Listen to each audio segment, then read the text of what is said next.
Let's talk about Afghanistan. So, I mean, we've been in Afghanistan for 20 years. Is it 20 years or is it just under 20 years because we went in after 9/11? I'm actually not even too sure. I was a teenager. I was 17. Yeah, I was 17 when the Twin Towers got hit and Building 7 fell as well. And, that's a whole nother subject. But we went in Afghanistan to fight bin Laden and all this stuff. And, we've been there ever since. Some people say we should never have been there. Some people say we should have been gone from there for a long time. But one thing is certain.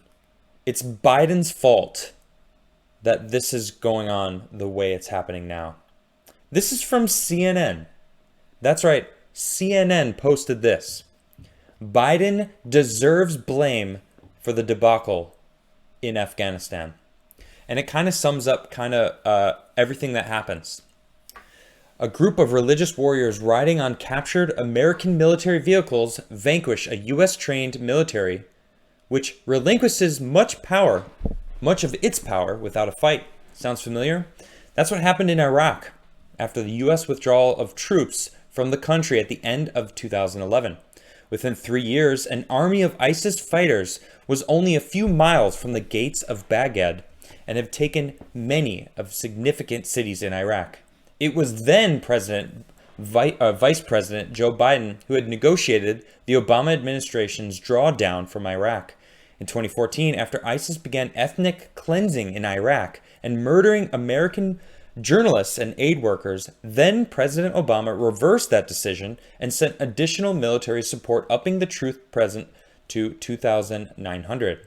Now, Biden is presiding over a debacle entirely of his own making in Afghanistan, and one that has unfolded more swiftly than even the most dire prognostications. Since Biden announced a total U.S. withdrawal in April, the Taliban have taken over more than 1/3 of the 34 provincial capitals in Afghanistan, and now they control more than half of the country's some 400 districts.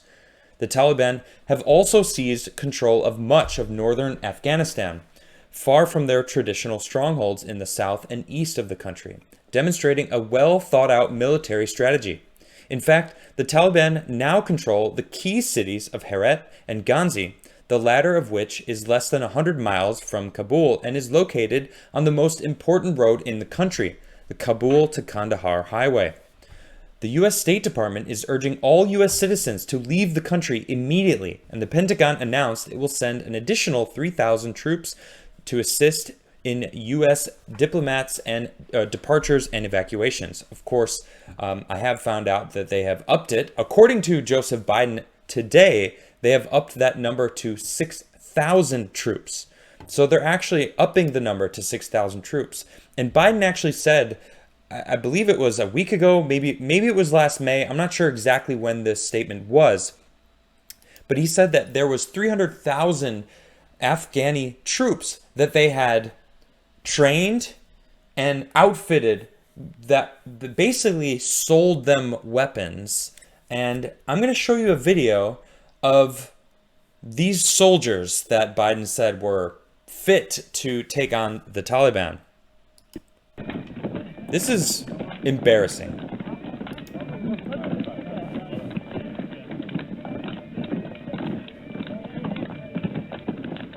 You can see they're not even really... Look, see, this is what pisses me off, okay? What angers me about this? The guy trying to teach him how to do jumping jacks is laughing at him. The other guy's laughing. He's laughing. If someone's not doing what you're asking them to do in a military situation, you smack them upside the head and you say, no, do exactly what I do. Stop laughing. This isn't a joking matter. Do what I'm telling you to do. It's a jumping jack. Up, down, up, down. They're not doing it. They're not paying attention. They don't care. These are the troops that Joe Biden has claimed were well-trained, ready to handle the Taliban. 300,000 of them, facing what he was saying was 75,000 Taliban. Okay, well, the Taliban were using military tactics. They knew exactly what they were doing. This was their whole life, training to take out these people who didn't care at all. The American military was there. They'll handle it. Anyway, meanwhile, the U.S. government is also considering moving its embassy to Kabul airport. Apparently, the Biden administration doesn't want a replay of the iconic images of the hasty evacuation of the U.S. embassy in Saigon in 1975. In fact, Joseph Biden himself came out and said, "We will not have the same situation as before in Saigon." Cue this meme going around. It's really, is it a meme or is it just accurate pictures? Here is the statement. It's from 7/8/21. The Taliban is not the North Vietnamese army. They're not remotely comparable in terms of capability. There's going to be no circumstance for you to see people being lifted off the roof of an embassy in the United States from Afghanistan. This is not at all comparable. Here's a picture of Saigon. Here's a picture of Kabul. Newsflash, Joseph Biden. It's the same situation. In fact, they abandon it. They've been telling American citizens that are still in Afghanistan to shelter in place. And you know what? Don't call anybody. Fill out this form online and we'll get back to you. No joke, that's how they have to do it. If you're an American citizen stuck in Afghanistan right now, you have to go online and fill out a form and hope they get back to you in time. Absolutely ridiculous. Here's a statement from President Trump. First, Joe Biden surrendered to COVID and it has come roaring back. That is a whole different subject. I don't know if I agree with him there. Then he surrendered to the Taliban, who has quickly overtaken Afghanistan and destroyed confidence in American power and influence. I'm going to show you a tweet from a Chinese... You know what? I'm going to show you right now, because why not? This is from a China state-affiliated media. Once a cross-straits war breaks out, while the mainland squeezes the island with forces, the U.S. would have to have a much greater determination than it had for Afghanistan, Syria, and Vietnam if it wants to interfere. Not if. They don't say if. They say once. China's basically saying to Vietnam, we're going to come for you, and guess what? America's weak. Look at what their president did in Afghanistan. He showed absolute weakness. Even though he's standing by his decision to withdraw all of his troops in the middle of the night. Not even help the American citizens. Not following through with Trump's actual plan. They're basically telling Vietnam, we're coming for you. And there's nothing you could do about it. And guess what? America's not going to help you. That's a frightening premise. Because what are we going to do then, huh? What, you think Joe Biden's going to be like, stop, China? God, that's so sad how true it is. I mean, I laugh and I feel bad laughing because that's frightening. I feel for Vietnam. I'm sorry, not Vietnam. I got Vietnam in the brain, but I'm talking about Taiwan. Excuse me. I'm talking about Taiwan. Yes, Taiwan, chat. I know, right.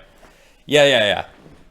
No, the reason I have Vietnam on the brain is because freaking from this meme. Yeah. I'm sorry. I'm talking about Taiwan, of course, because that's across the way. Thank you, everybody. Yes, and for those wondering, Taiwan is a country. Hi, China. You love me or you hate me? Yeah, they hate me. I don't care.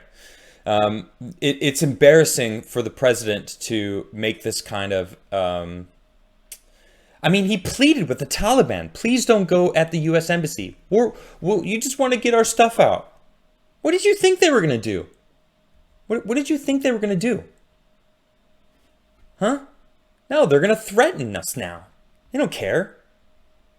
Here's Trump slams Biden for not following the plan he left on Afghanistan. He ran out of Afghanistan instead of following our plan our administration left for him. a plan that protected our people and our property and ensured the Taliban would never dream of taking our embassy or providing a base for new attacks against America. The withdrawal would be guided by facts on the ground, Trump said in a statement. He continues, after I took out ISIS, I established a credible deterrent. That deterrent is now gone. The Taliban is no longer have fear or respect for America or America's power. I mean, it's true. They don't care. They don't respect us at all. This is embarrassing. Here's CNN. Oh my gosh.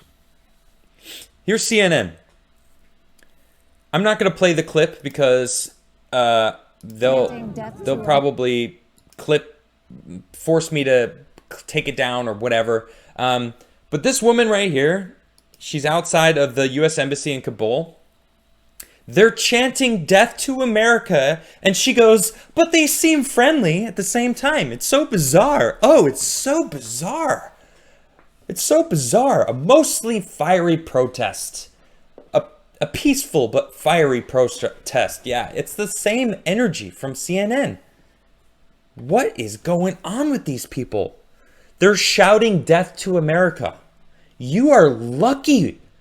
This woman is lucky that they don't behead her. I'm not joking. What is she doing there? She's lucky to be alive. I would not be surprised if some crazy story comes out and she's in trouble and she gets murked off because being in that situation, it's crazy. It's nuts. Look at this. America is on the world stage as an embarrassment. This is a Daily Mail head story. The war on terror has ended as it began on 9/11. Bodies falling from the sky and America humiliated. And Biden claims it's Afghans' own fault. Straight up, bodies are flying. People are trying to get out of here. Look at this. I'm not going to show this because it's kind of hard to watch. Photos and videos appear to show Afghans trying to flee the Taliban falling out of planes as they leave the Kabul airport. Look at this. They're grabbing onto military vehicles trying to leave. It is frightening. They have fallen to their deaths after clinging to C-17 jets as they took off from Kabul airport in an attempt to flee the Taliban in Afghanistan, local media reported. I mean, there's videos all over the place, and you can see bodies falling. And there's even local news reporters going to people's homes where they're like, a body landed on my roof. You know, it was loud, and it's terrible. It scared us all. And these people are afraid of their lives. If you lived in Afghanistan and you wanted American democracy, you're a target now. Because these Taliban, they're going to go kill all these people. What do you think they're going to do? They're going to let this thought of democracy? And what's even scarier is China's cozying up with them. China's like, yeah, whatever. You're not going to come at us. We'll give you money. Let us mine in your country. Because guess what? There's a bunch of mines there. There's a bunch of iron, I think copper mines. Yeah, and China's all about taking all of the natural resources on the entire planet because they want control. It is absolutely ridiculous. So all of this is going on, and this is the craziest thing. Joe Biden's on vacation. No joke, dude's on vacation. Jen Psaki, I'm out of the office for the full week. They're trying to pitch this off to someone else. They are just trying to be like, yeah, let someone else deal with this. It is absolutely ridiculous. So this is kind of funny how they put this. It says, returning from vacation, Biden plays the blame game as Afghanistan falls. I mean, I'm fairly certain he came out of vacation and said, he was talking for like 15 minutes. I listened to it. It was like, it's so frustrating listening to Democrats speak because half the time I'm like, that's not true. That's also not true. That's based on a lie. Stop. Oh, they're like reiterating lies from the mainstream media. It's like it's so obvious that they work together, and it plays true to this red pill thread I'm going to read it into you in a little bit. But listen, this is basically breaks down what he said. Comes back from vacation, gives some remarks, deflected blame surrounding the Afghanistan debacle, and asserted his administration had every contingency in place in the event Kabul fell quickly. Yeah, right. The situation in Afghanistan rapidly deteriorated amid the U.S. withdrawal process, with the Taliban quickly taking over major cities throughout the country. The U.S. announced it was sending thousands of troops back into Afghanistan to help the evacuation process throughout the weekend after the Taliban took over in just more than 1 week.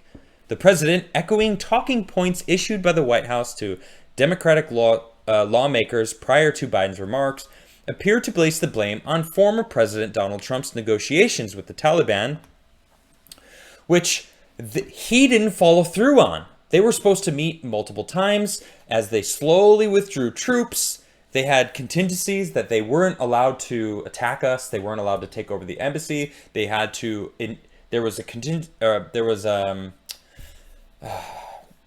Conditions that they had to allow women and children to continue going to school, because the Taliban don't want women to go to school past the age of 12 or 10, I believe. It's kind of a backwards country.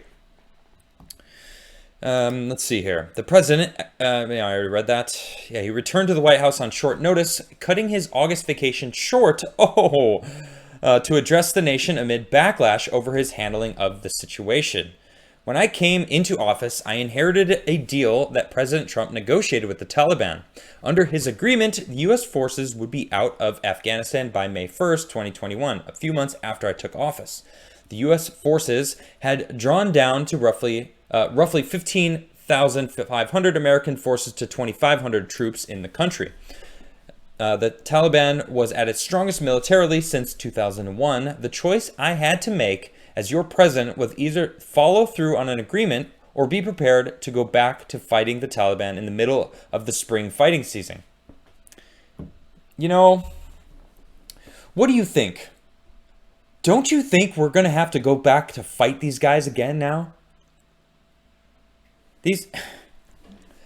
I don't think, wow, man, how do I even get this? So, number one, I don't think the powers that be ever wanted this war to stop, okay? I think that they wanted this to be as bad as it is right now, so we have an enemy to face that isn't China and isn't the Democrats. I'm not joking. I think they want this. Okay, obviously this is just my opinion on the matter, but I think this is exactly what they wanted.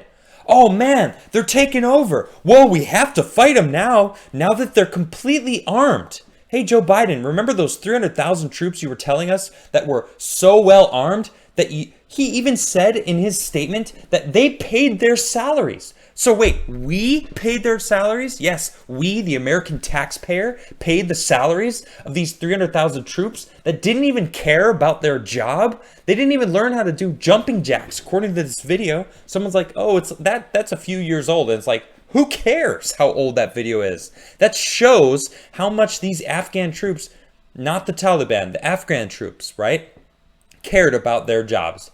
It was a big joke to them. All right? Now we have an enemy.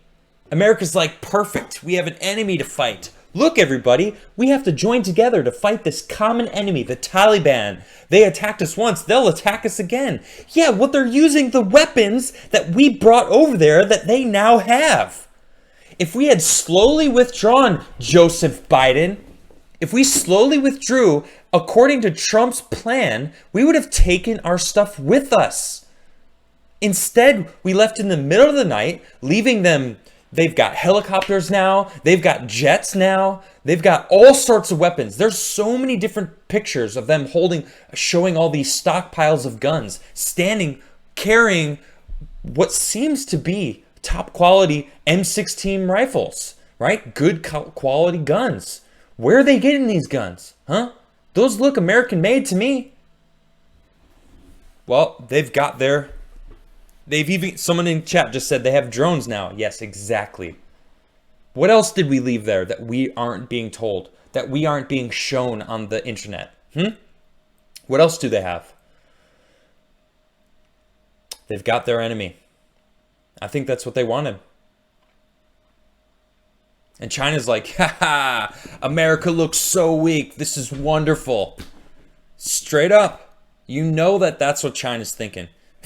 Or who else are we enemies with on this planet, right? We look like fools. And it is embarrassing. And President Biden, it's your fault. You did this. You're the president. The buck stops with you, as you said it yourself. The buck stops with you. Well, guess what? You're president. I don't care what you say about former president, whatever. He's like, I don't want to pass it on to the next president. All right, well, good. Sure. I don't want to be the world police. But if we're going to do it, we should do it properly. Take out the jets. Take our helicopters. Take back all of our equipment. Not just leave in the middle of the night. Months ago. It's insane. I'm not even going to read the rest of his statement because he embarrasses me. And he should embarrass you. I'm sure I'm not alone here. The scenes from this place, it's absolutely bonkers.